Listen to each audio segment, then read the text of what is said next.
So, welcome to the Power Lunch Podcast. This is Solocast.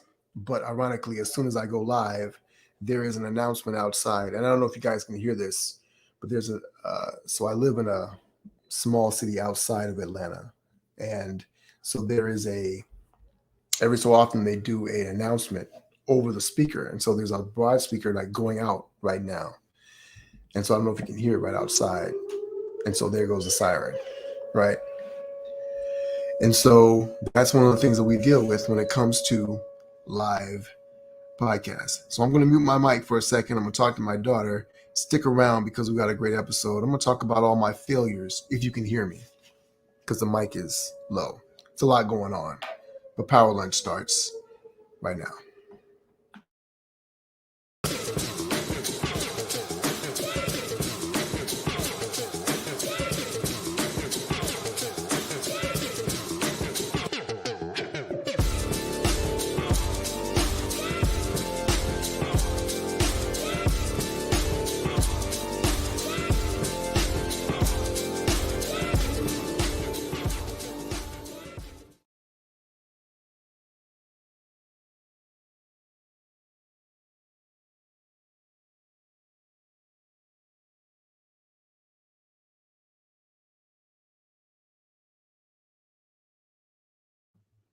And I'm muted. All right. So let's try this again. I had muted because the siren was going off. There's a lot going on outside. It sounds like it's over.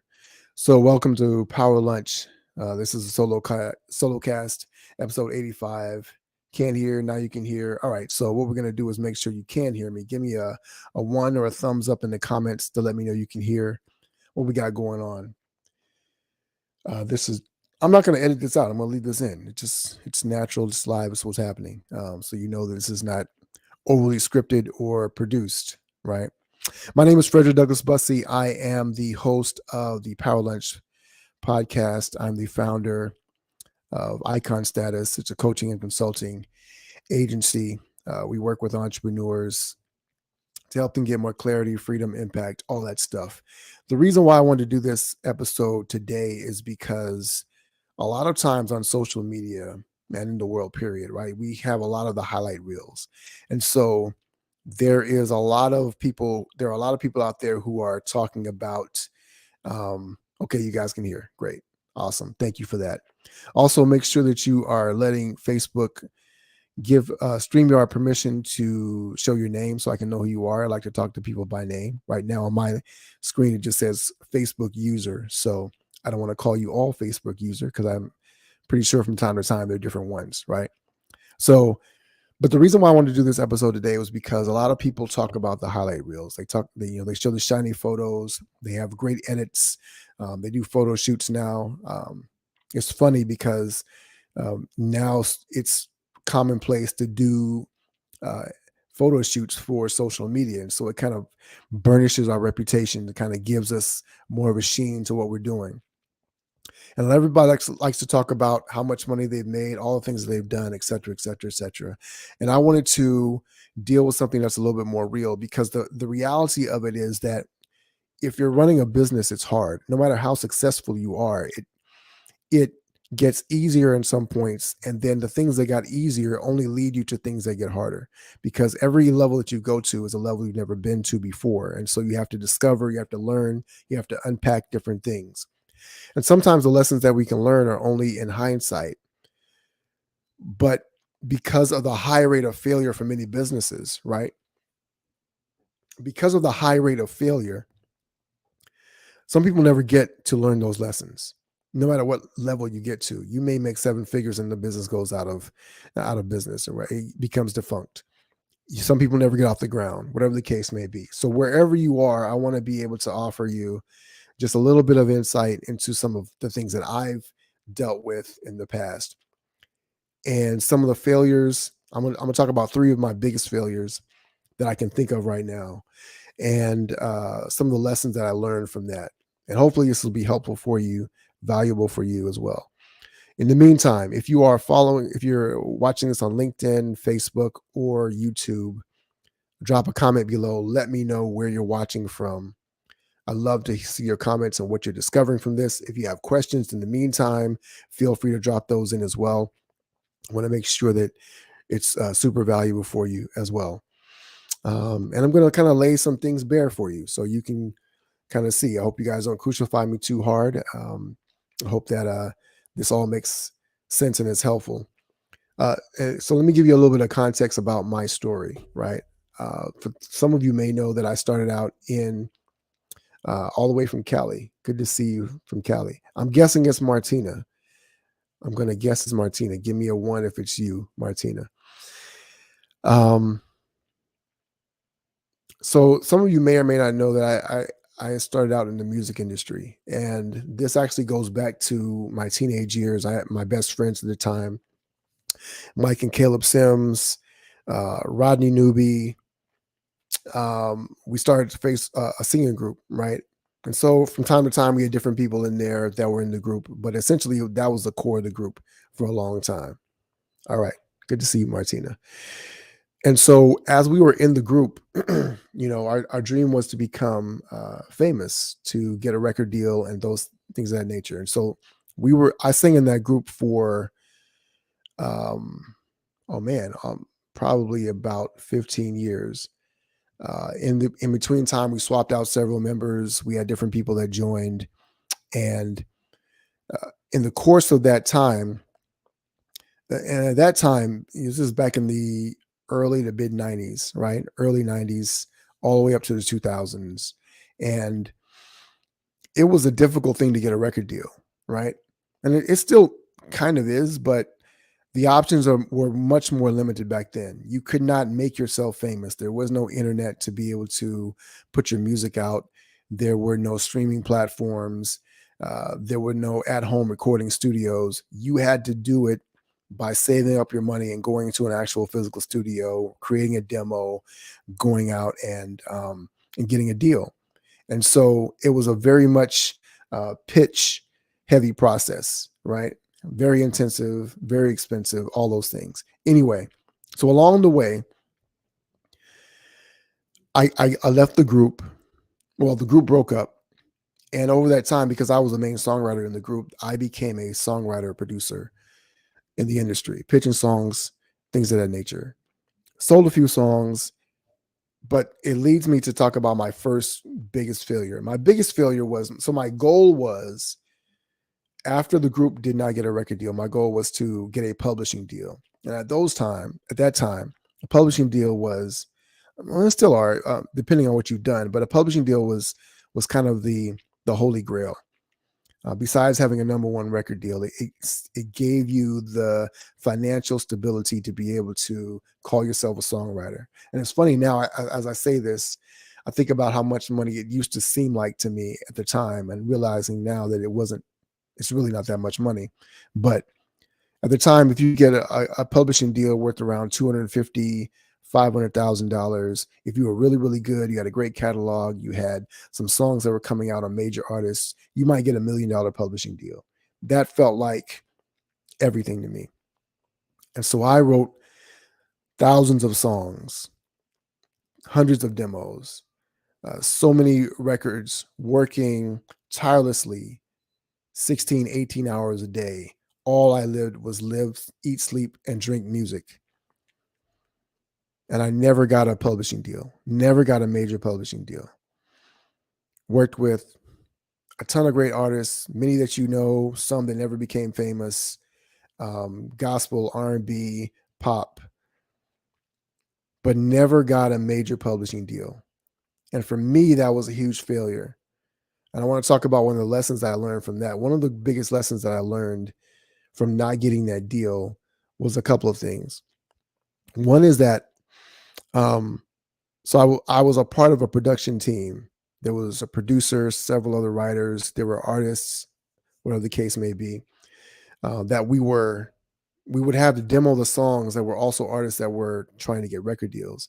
And so one of the funny thing about my failures, as the flip side of one of the biggest successes that I had, was that I wrote songs that got these artists deals, right? So several of the artists that I worked with got record deals, but for various reasons, they never actually ended up coming out.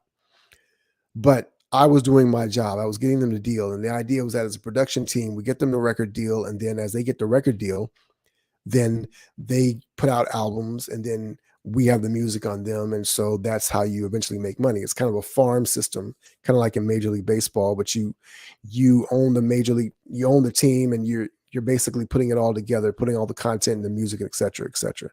So that's how I learned so much about every aspect of the music business.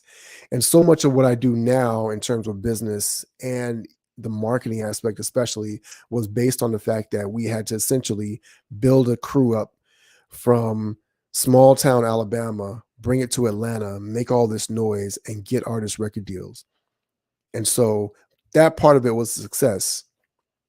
But the flip side of that was I never got a major publishing deal because these artists never broke through. And there were several other things that happened. I won't get into all of that.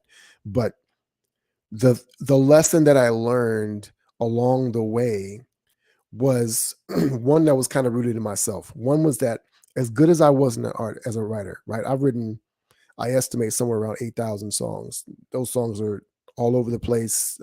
Now we have hard drives and things where we can keep up with all that stuff. I didn't have those things. So we had a bunch of CDs and things of that nature. The music's gotten lost over the years. But I've written somewhere I can estimate between 6,000 to 8,000 songs, sometimes 2 or 3 songs a day. One of the things that I learned was that depending on other people, right, and not having enough belief in yourself to push forward is a challenge that can hold you back. You've got to have the belief in yourself. You've got to be willing to go for it. And you don't have to wait on others. You don't have to rely on other people to get where you want to go. Now, I create a caveat in that it's not that you don't need other people, but waiting on other people will hold you back. If I keep making excuses and saying, well, I need this person to sing the song and I need this person to do the beat and I need this person to do whatever, right? When I started being able to tap into my own resources and realize, okay, there's music out there that I can use and I can write, I would find music from other producers besides the people in my team. As that team kind of fell apart for other issues, that's another story for another day. But understanding that there is a self-reliance, a resilience that you have to have. And I was tested by that, right? I was essentially, when I moved to Atlanta, I was broke and, well, I had my business. So, and that's another story, but I was living in my aunt's basement, right? All my clothes were down there.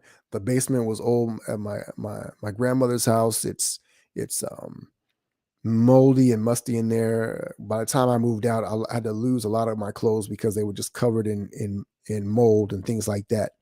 So it was frustrating because you're trying to continually chase this dream with limited resources, and it seems like it's all around you. At that time, Atlanta was the spot, especially for music. Now it's much more about movies and entertainment and sort of tech scene that's really growing here now. But at the time, that's what I was facing. And so I never got to that hurdle. And looking back, I realized that I could have gotten there had I been willing to really trust my talent, to really dig into it even more and really lean into my strengths and not believe this narrative that I told myself that I wasn't good enough to do it on my own. Right. And this doesn't mean that you have to do it on your own. And that doesn't mean that you can have ultimate success by yourself. Like, you have to have a team to be able to support you in what you're doing. But because I was not willing to dig deep and to just believe in myself, because I had risked a lot already to be able to get into the industry. And I have great partners and great friends from that situation, but I didn't have enough trust at the outset to really lean into it, and it cost me. And I don't have any regrets about that because I learned that lesson, and every step of the way, every path of the journey has led me to where I am now. But it was a big thing, and I wish that I had a different path. I wish that I had an alternate route. I wish that I had learned how to believe in myself at that level. even more. And that's something that many entrepreneurs, you're going to face this time and time again. The ability to believe in yourself. And I don't mean in the, believe, have a dream. I mean, literally be willing to bet on yourself and to take the actual steps to execute and to open up your mind and your perspective to really see that there are other alternatives out there. And that was a huge shift for me that has paid off dividends in so many different ways as I move forward. So my second biggest failure, the one I want to talk about today, is how I lost my business. So in the course of pursuing this career in music, I became an entrepreneur accidentally. I ended up, I had a 9 to 5 job, so to speak. I was working at Men's Warehouse in Huntsville, Alabama. I'm selling suits. And that was actually the best job I'd ever had. The problem was that because it was a job, it was dependent on me having to be in the building at a certain time. And that doesn't go with being on the road, doing shows, singing in different cities, being in the studio late nights. It cuts into your ability to be creative. I didn't have ownership of my time. And so I met a guy who was selling commercial cleaning franchises at a networking event at Lexus dealership. I had a meeting with him a couple of weeks later, and I said, I'm going to do this. I took $200, $300 I had in my savings. I borrowed a couple $100 from my parents, put a down payment on the franchise, and that's how I became an entrepreneur. And so over the next 7 years or so, I built up this business, which allowed me to have the freedom, time freedom, and financial freedom to be able to go where I wanted to go, when I wanted to go, essentially. I ended up with multiple employees. The most employees I had to think at one time was like 7 employees or whatever working for me. I had a supervisor who was supervising the crew. Essentially, I was free. I was making money without having to work. And so that was a really key thing. That's not a fact. That was a lesson I learned just from being able to scale the business, 6-figure business. But I was free. And so it allowed me to be able to build it up. There were a couple lessons I learned from that, but the key lesson that I learned was that, well, let me tell you what happened. So over the course of the couple of years after I moved to Atlanta, right? So I was running my business remotely. They didn't even know that I wasn't in the city anymore. I had my supervisor running things, running the crews. Everything was cool. It was moving like clockwork, but things started to deteriorate after my supervisor decided to leave, get another job. And I couldn't find anyone to run the business. And so that was one of the key things right there, understanding how important it is to have great teams, great management, people that are supporting your business and being able to do what you need to do. Things really deteriorated after that point. And once I started having things going downhill, and I was distracted by other things. So I was in the music industry also was starting to dry up, right? Because this time there weren't a lot of new artists coming out. Record labels weren't investing in a lot of new projects. And so you kind of had the same artists. You had hundreds of songwriters and producers trying to get records on a few artists. And so that part is drying up. And I actually have transitioned a little bit from the creative side to being on the business side, right? So I was moonlighting at a celebrity publicist agency. Shout out to Jonathan Clarity and Publicity Prince. I was a junior publicist over there. One of our first clients was one of the Real Housewives of Atlanta. And so I was in the heyday of all that madness that was going on. I was over there discovering this whole other side of the entertainment industry.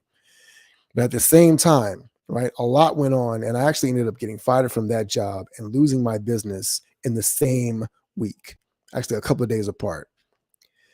And the reason why I lost my business was because I didn't have people that were performing different jobs. And so what I did was I called the office and told them, hey, let me just set aside my contracts for a little bit. And what I didn't know was that when you did that, they essentially wiped out your deal.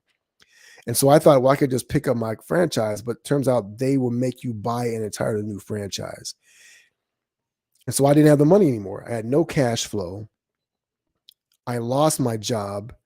I lost my business. I'm living in my aunt's basement and I'm struggling. I literally had no money to my name. And so one of the things I had to learn was to be able to have the resilience, right? To pick myself up. I had to learn that there was a bigger picture at play, right? I learned that had I really been able to build my business out and have a team that could sustain it over time, sustainability is the real thing, right? Cash flow is important. There's a lot of lessons that I've learned from that. But I also realized that I had to be able to have a vision. The rug can be pulled out from under you, but you still have to have the grit and determination to move forward. And that was a tough period. I was literally laying on the bed in my aunt's basement during the middle of the day trying to figure it out. And slowly but surely, I was able to chip away. And some of the greatest things that ever happened to me came out of that experience, including the path that I'm on now with entrepreneurship and consulting. But I wouldn't have known that had I not gone through that experience. And so, probably the greatest lesson I learned from that was that I have the capacity to be able to pick myself up and to be able to move forward. And that if I've overcome that in that situation, I can do it again and again and again. And that's really important because if you don't know that, when you're in the middle of it and it feels like you're barely treading water, you can drown. And a lot of people don't ever make it up from that. They spiral down, and they don't make it back. And so I was blessed to be able to come out of that situation even stronger and even better. And so ironically, it leads me to my the third failure that I'll talk about here today, which was I eventually became a partner in a PR firm. This is maybe several years later. When I left the publicity organization, when I left the publicist, I got fired. I decided I was going to start my own publicity agency, but I never got any clients. I never fully committed to that track, and so I kind of was spinning my wheels for a little while. Ended up getting a job, the last job I've ever had, but got a job for a while. And eventually, some years later, I met a couple of gentlemen and we decided we were going to create a partnership together. One of them was a newscaster, one of the major newscasters here in the city. One of them was a good friend of mine who had done PR and marketing before in his own agency. One of them was actually a minister but he ran a nonprofit, but he had a great skill set in terms of communication and things of that nature. And so we actually built a 6-figure PR agency out of that. But there were a ton of things, and one day I'll talk even more about that. I've done a video where I've talked about some of the lessons I learned and some of that experience. And I'll do another one day, but that experience was fraught with a lot of conflict. Right. And so we had a great skill set. We called each other brothers, but there was also some disconnects in terms of how we move forward. And one day I'll talk even about the lessons learned from running a partnership, things that you need to be able to have in place, how you manage that. And as I've worked with entrepreneurs who have partnerships in their business, some of the lessons I've learned from here have been really valuable for them as well. Again, one of the biggest takeaways for me was that you have to understand how to be in alignment in a business, right? If you're running the show by yourself, you got to be in alignment with your own values, your own beliefs, your mindset, your goals. All those things have to be dialed in. For a partnership, it's even more necessary because you're dealing with multiple personalities, you're dealing with multiple goals, value sets, etc.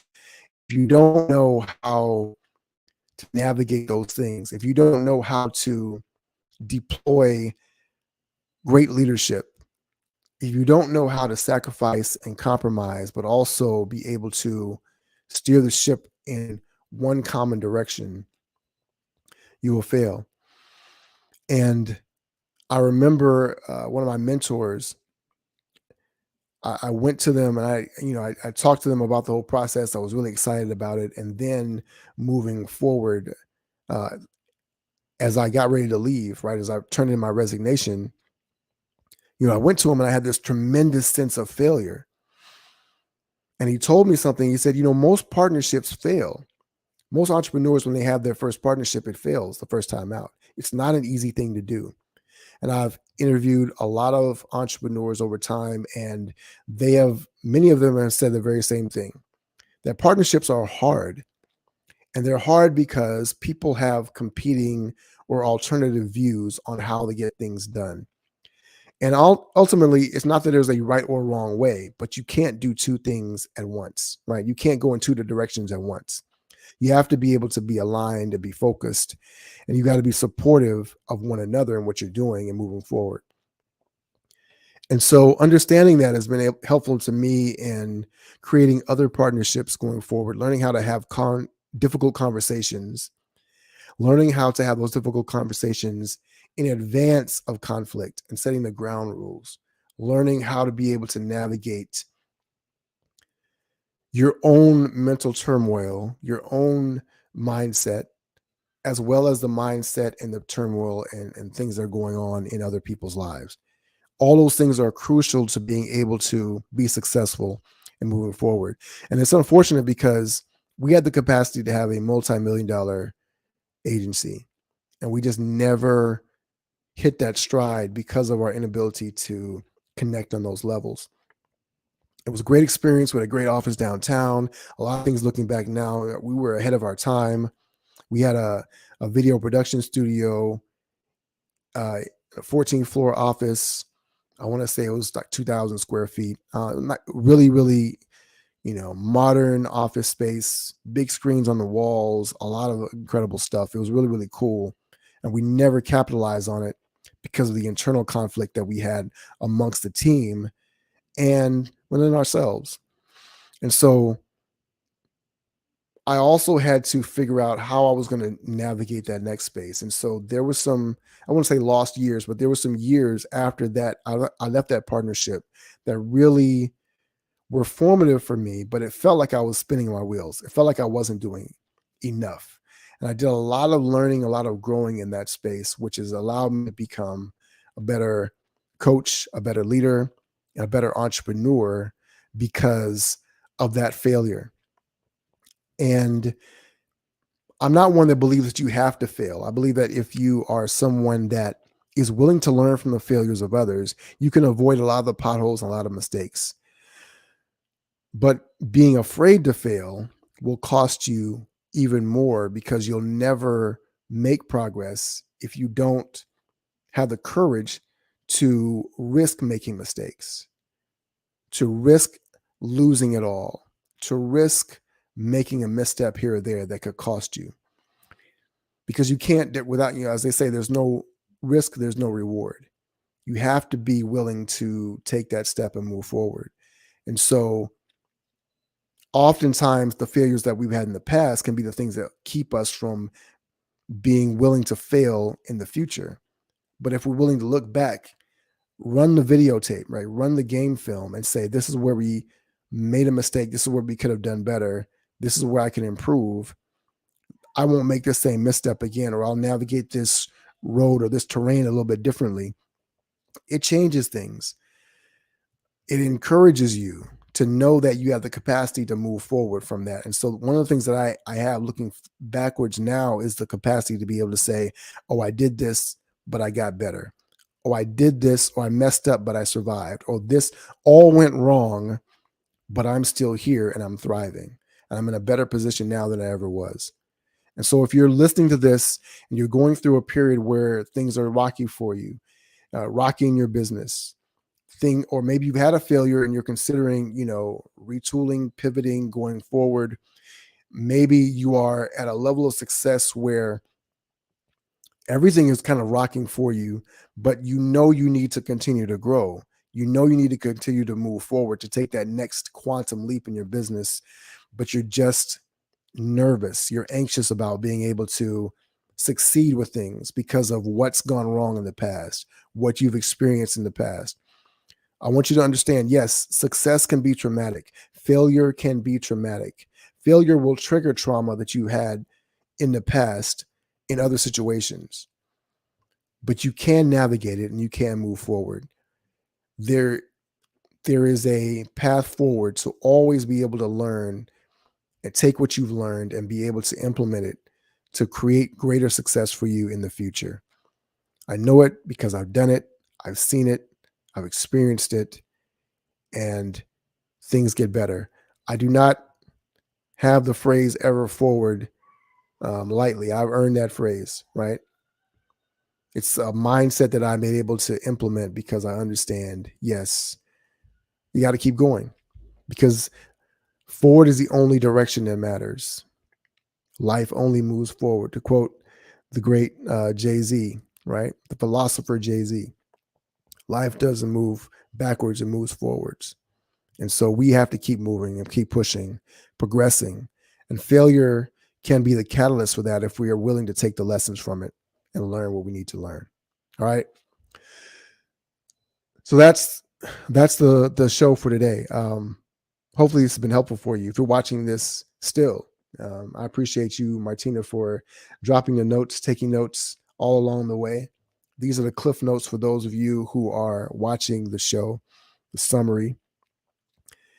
And if you're watching this on LinkedIn, please give us a follow. If you're watching this on Facebook, like, comment, let me know what you're experiencing or discovering in the comments below. Drop a hashtag replay if you're watching this on the replay. If you are not yet a member of the 7-Figure Circle, $1 Million Mastermind, I encourage you to join. You can do that by hopping over to my profile, click the link. There's actually a link below in the description below this video. Join the $1 Million Mastermind Facebook group. We have a ton of great trainings, master classes, content there that's going to support you in your path forward to being successful in your business. And I really would encourage you to be able to do that. We've got a lot of great stuff over there, a lot of great people that you can connect with as well. We're going to be doing some really cool things going forward in that group as well. So make sure that you're clicking the link to join that also. And if you are watching this on YouTube, why aren't you subscribing? Like, share, subscribe, smash the bell to get the notifications so you can be notified every time we go live with more great content. I really hope this has been valuable for you. This has been a trip down memory lane. It's funny when you talk about things that you've been through, if you haven't talked about it out loud, sometimes different details come up and things are kind of brought to your remembrance. And you remember things that are, it's a very painful time. It can be very, very frustrating, very, very stressful.